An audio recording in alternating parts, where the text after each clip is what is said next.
नमस्कार, मैं उपमी बिहार न्यूज में आपका स्वागत है। आज है 19 अगस्त दिन बुधवार। खबरों की ओर बढ़ने से पहले डालते एक नजर आज की सुर्खियों पर। बीपीएससी टीआरई 4 शिक्षक भर्ती 2026 का नोटिफिकेशन जारी। 32,388 पदों पर भर्ती 1 सितंबर से करे आवेदन। जानी योग्यता और फीस की पूरी जानकारी। बिहार के 3 जिलों में सुधरेगी 1262 किलोमीटर सड़कें। 1500 करोड़ से ज्यादा की परियोजना को मिली रफ्तार। 7 साल तक ठेकेदार करेंगे रखरखाव। बिहार बोर्ड ने बढ़ाई रजिस्ट्रेशन की समय सीमा। छोटे छात्रों को मिली आखिरी मौका। विलंब शुल्क के साथ 22 अगस्त तक करे पूरा ऑनलाइन रजिस्ट्रेशन। बिहार में सफल हुआ ईसीआई नेट का ट्रायल। अब देश भर में एक जगह मिलेगी चुनावी सेवाएं। 40,000 से ज्यादा पोर्टल जुड़े एक मंच पर। बिहार के खनिज भंडार से बदलेगी अर्थव्यवस्था। 15 अक्टूबर से शुरू हो सकता है खनन। सरकार को 7,000 करोड़ राजस्व होने की उम्मीद। गोल में भारत की जीत पक के श्रीलंका ने गंवाए 4 विकेट। अब टीम इंडिया जीत से सिर्फ 6 विकेट दूर। बिहार में युवाओं के लिए लगेगा मेगा जॉब फेयर। 20,000 से अधिक नौकरियों को मिलेगा मौका। पटना में 19 से 23 अगस्त तक होगा आयोजन। इसी के साथ बढ़ते हैं आज की 25 बड़ी खबरों की ओर विस्तार से। बीपीएससी टीआरई 4 के 32,388 पदों पर 1 सितंबर से करे आवेदन। बिहार लोक सेवा आयोग यानी कि बीपीएससी ने टीआरई 4 शिक्षक भर्ती 2026 के लिए अधिसूचना जारी कर दी है। इस भर्ती अभियान के तहत कुल 32,388 स्कूल शिक्षक पदों पर नियुक्ति की जाएगी। ऑनलाइन आवेदन प्रक्रिया 1 सितंबर 2026 से शुरू होगी और अभ्यर्थी 29 सितंबर 2026 तक आवेदन कर सकते हैं। आवेदन शुल्क भी 29 सितंबर तक जमा करना होगा। सभी वर्गों के लिए आवेदन शुल्क 100 रुपए निर्धारित की गई है। पद के अनुसार न्यूनतम आयु 18 से 21 वर्ष है और अधिकतम आयु 37 से 42 वर्ष तक है। शैक्षणिक योग्यता पद के अनुसार अलग अलग तय की गई है, जिसमें स्नातक, स्नातक उत्तर, बीएड, डीएलएड और संबंधित सीटीईटी या एसटीईटी योग्यता शामिल है। परीक्षा की तारीख के बाद ही घोषित होगी। बिहार बोर्ड ने बढ़ाई रजिस्ट्रेशन की तारीख। छात्रों को मिली राहत। बिहार बोर्ड ने मैट्रिक और इंटरमीडिएट वार्षिक परीक्षा 2027 के लिए छूटे अभ्यर्थियों को अंतिम मौका दिया है। जिन छात्रों का ऑनलाइन रजिस्ट्रेशन या अनुमति आवेदन अब तक पूरा नहीं हुआ है, वे 18 से 22 अगस्त 2026 तक आवेदन कर सकते हैं। इसके लिए निर्धारित शुल्क के साथ विलंब शुल्क भी जमा करना होगा। इंटरमीडिएट के छात्रों का रजिस्ट्रेशन शिक्षण संस्थानों के प्रधान यूजर आईडी और पासवर्ड से करेंगे। वहीं मैट्रिक के लिए मान्यता प्राप्त विद्यालयों के प्रधान ऑनलाइन रजिस्ट्रेशन और शुल्क जमा कर सकेंगे। बोर्ड ने 22 अगस्त की समय सीमा को अंतिम अवसर बताया है। बिहार के खनिज भंडार से बढ़ेगा सरकार का राजस्व। बिहार सरकार ने माइनिंग से 6 से 7 हजार करोड़ रुपए तक के राजस्व जुटाने का लक्ष्य रखा है। सरकार 44 माइनिंग ब्लॉकों में से 28 में सर्वे आगे बढ़ा चुकी है और 30 सितंबर तक 30 से अधिक ब्लॉकों के आवंटन की तैयारी है। 15 अक्टूबर से खनन कार्य शुरू करने की दिशा में पहल होगी। सरकार का अनुमान है कि खनिज संसाधनों के दोहन और निवेश बढ़ाने से राज्य को बड़ा राजस्व मिलेगा। नवंबर तक 5 लाख करोड़ रुपए के निवेश का लक्ष्य भी रखा गया है। रोहतास, औरंगाबाद, जमुई, गया, बांका और भागलपुर में खनिज संसाधनों की संभावनाएं भी बताई गई है। बिहार कांस्टेबल भर्ती का रिजल्ट जारी। 19,681 उम्मीदवारों का हुआ चयन। बिहार केंद्रीय चयन पार्षद ने मद्य निषेध सिपाही, कक्षपाल और चलन दस्ता सिपाही भर्ती का परीक्षा का रिजल्ट जारी कर दिया है। कुल 4,236 पदों के लिए 19,681 अभ्यर्थियों का चयन पीईटी या पीएसटी के लिए हुआ है। परीक्षा 14 से 17 जून को 38 जिलों के 544 केंद्रों पर आयोजित हुई थी, जिसमें 5.34 लाख से अधिक अभ्यर्थी शामिल हुए। भर्ती में मद्य निषेध सिपाही के 1697, कक्षपाल के 2,431 और चलन दस्ता सिपाही के 108 पद है। सफल अभ्यर्थियों को अब दौड़, ऊंची कूद, गोल फेंक और शारीरिक माप परीक्षा की तैयारी करनी होगी। रिजल्ट आधिकारिक वेबसाइट पर उपलब्ध है। बिहार के सड़कों की बदलेगी तस्वीर। 1500 करोड़ होंगे खर्च। बिहार के मुजफ्फरपुर, सीतामढ़ी और शिवहर में 1262 किलोमीटर से अधिक सड़कों का कार्यकलाप होगा। इस परियोजना पर 1500 करोड़ रुपए से ज्यादा खर्च किए जाएंगे। मुजफ्फरपुर में 716 किलोमीटर, सीतामढ़ी में 488 किलोमीटर और शिवहर में 57.48 किलोमीटर सड़कें शामिल है। OPRAMC योजना के तहत पहले गड्ढे भरे जाएंगे और जरूरत के अनुसार पिचिंग की जाएगी। खास बात यह है कि निर्माण के बाद संबंधित ठेकेदार 7 वर्षों तक सड़कों का रखरखाव भी करेगा। मुजफ्फरपुर महुआ, मुजफ्फरपुर पूसा, सीतामढ़ी रीगा और शिवहर मीनापुर समेत कई प्रमुख मार्गों का सुधार होगा। फिलहाल टेंडर प्रक्रिया अभी जारी है। आज से 23 अगस्त तक बिहार में शुरू होगा सबसे बड़ा रोजगार मेला।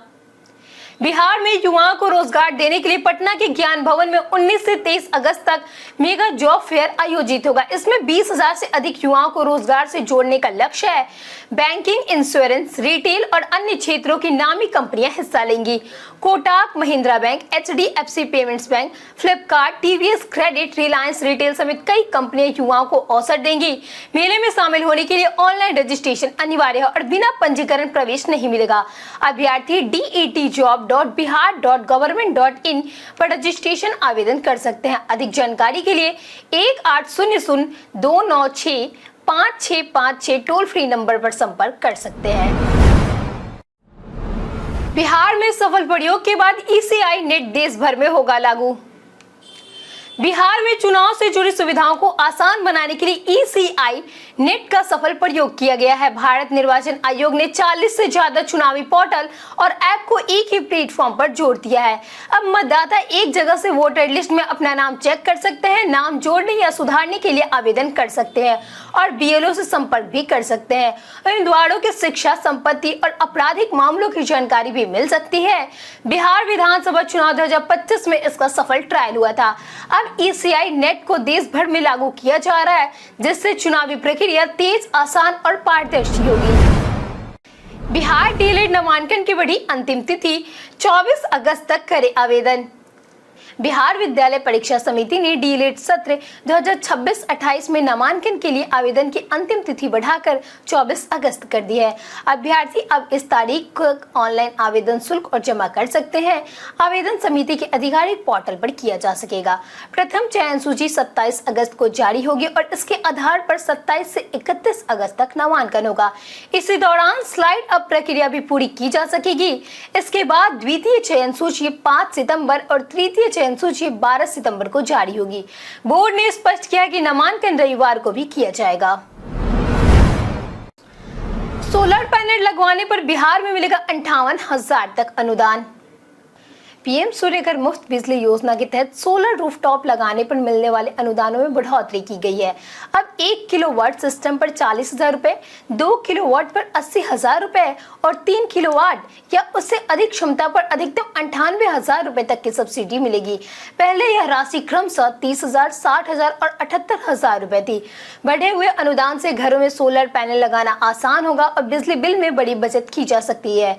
योजना का लाभ लेकर परिवार अपनी बिजली की जरूरत का बड़ा हिस्सा और ऊर्जा से पूरा कर सकते हैं। पटना गंगा पथ पर बनेगा शहर का नया टूरिस्ट हब। पटना के JP गंगा पथ को नया टूरिस्ट हब बनाने की तैयारी तेज हो गई है। पटना स्मार्ट सिटी प्रोजेक्ट के तहत यहां करीब 5,000 पौधे लगाए जा रहे हैं। इसके लिए 95 प्लांटर बॉक्स बनाए गए हैं, जिनमें 90 छोटी और 5 बड़े बॉक्स शामिल है। पौधे कोलकाता और हैदराबाद से मंगाए गए हैं। गंगा पथ पर करीब 14 प्रजातियों के आकर्षक पौधे लगाए जा रहे हैं। लोगों के बैठने के लिए प्लांटर बॉक्स के आगे पीछे बेंच भी लगाई जाएंगी। पौधे बड़े होने के बाद यहाँ हरियाली, गंगा का नजारा और शाम की खूबसूरती पर्यटकों को आकर्षित करेगी। बिहार STET 2026 में पेपर 1 और पेपर 2 का समझे पूरा पैटर्न। बिहार STET 2026 में पेपर 1 और पेपर 2 का एग्जाम पैटर्न समान रहेगा। CBT परीक्षा 150 मिनट की होगी, जिसमें 150 MCQ और 150 अंक होंगे।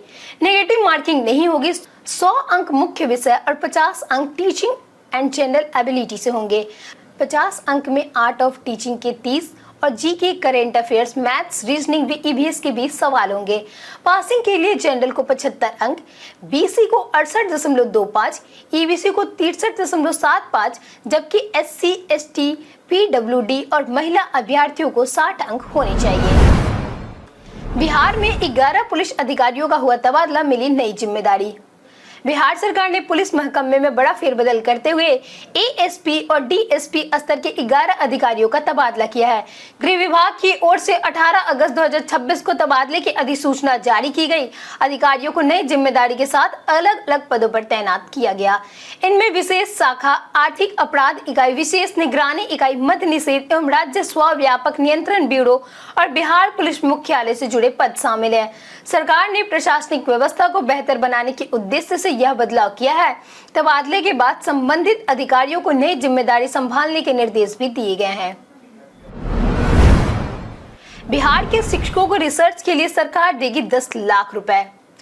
बिहार सरकार मुख्यमंत्री शोध नवाचार योजना के तहत विश्वविद्यालय शिक्षकों को शोध और नवाचार के लिए 10 लाख रुपए तक की आर्थिक सहायता राशि देगी।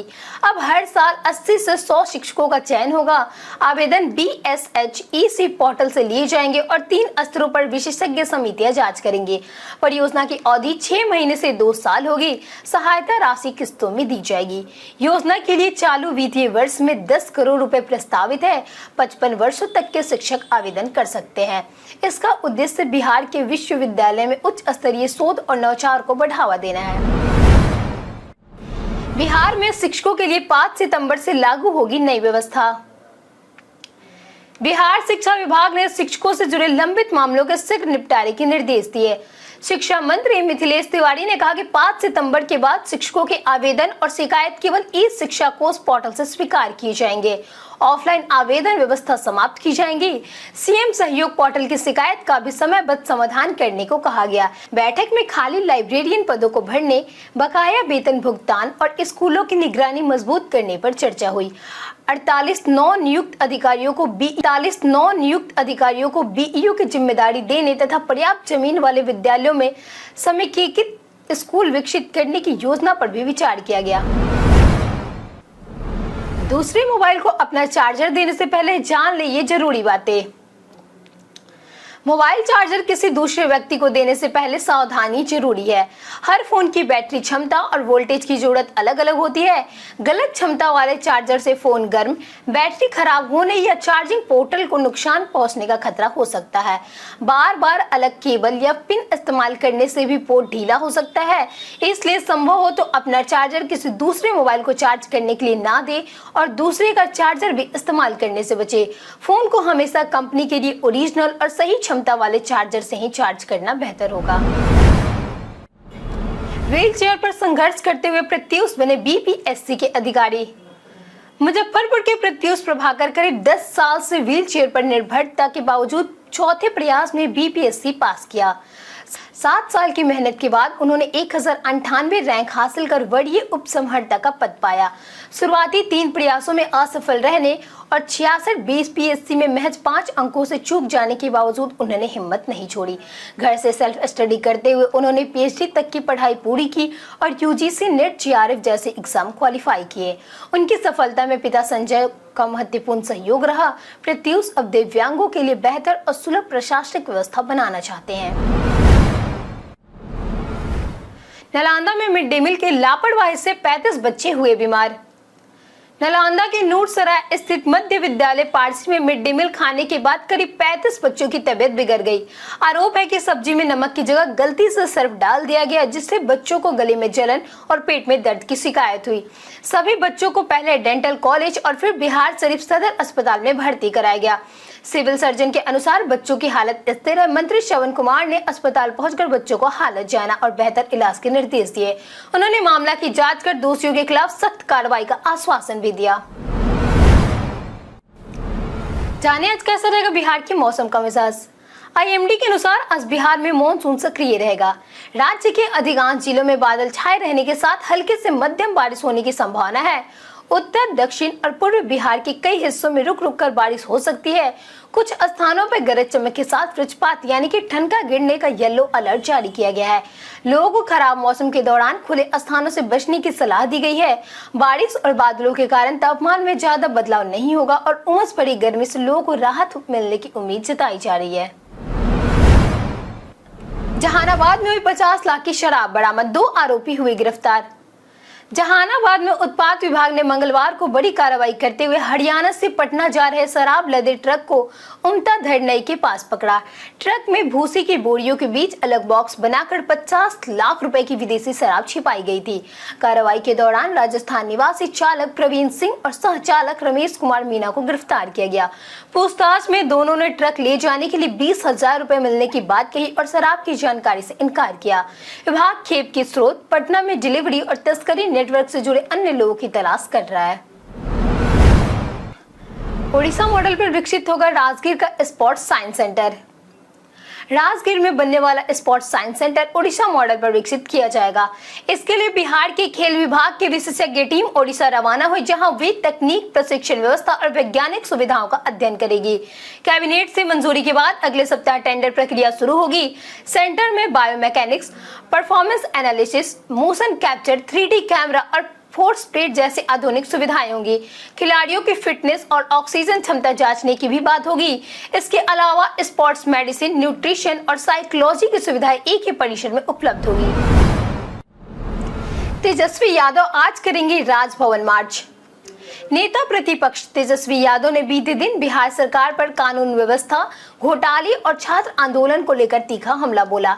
उन्होंने डस्टबिन, एस्टीमेट, सीएजी, सृजन घोटाले और बालिका गृह कांड का जिक्र करते हुए सरकार पर गंभीर आरोप लगाए। तेजस्वी ने कहा कि राज्य में लगातार आपराधिक घटनाएं हो रही है और दोषियों पर कठोर कार्रवाई नहीं हो रही है। उन्होंने छात्र आंदोलन के दौरान पुलिस कार्रवाई और छात्र नेताओं की हिरासत की भी निंदा की। युवाओं के भविष्य को लेकर चिंता जताते हुए उन्होंने पेपर लीक, परीक्षा धांधली और रोजगार के मुद्दे उठाए। तेजस्वी ने बुधवार को राजभवन मार्च का ऐलान करते हुए लोगों से इसमें शामिल होने की अपील की है। पूर्व सीएम के सामने लगे सुपर सीएम जिंदाबाद के नारे, बढ़ी सियासी हलचल। पूर्व मुख्यमंत्री नीतीश कुमार के सामने जदयू कार्यकर्ता ने सुपर सीएम जिंदाबाद के नारे लगाए, जिस पर नीतीश कुमार मुस्कुराते हुए नजर आए। इस घटना के बाद राजद ने दावा किया कि जदयू कार्यकर्ता मुख्यमंत्री सम्राट चौधरी को सीएम के रूप में स्वीकार नहीं कर रहे हैं।